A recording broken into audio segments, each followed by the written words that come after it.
လူဟောင်းတကယ်ဘဝကူမိစီကစောင်းတဲ့ကြာချင်ပြီးရင်လေးမမပြေအောင်လွမ်းမောဝဲရ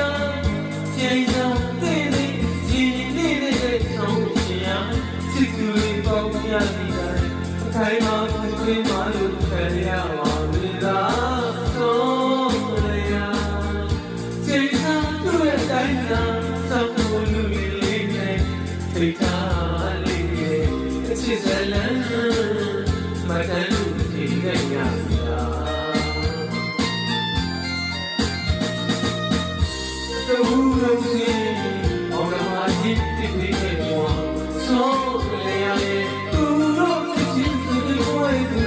တူလို့ဝဲတဲ့တန်ရဒီမျိုးမှာ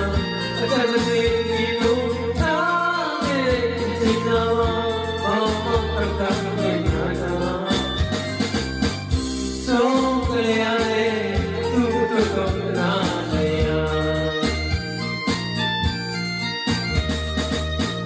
ဆုံးလို့ယူဆိုလေသူတို့တော့ဒီနေ့ချွေကိုရအခမ်းမျိုးရဲ့နေရာနေရာစေတမိုင်းနဲ့ပြီးရှိခဲ့တာလေးလေးရဲ့ကိုပြီးတော့ခုတည်း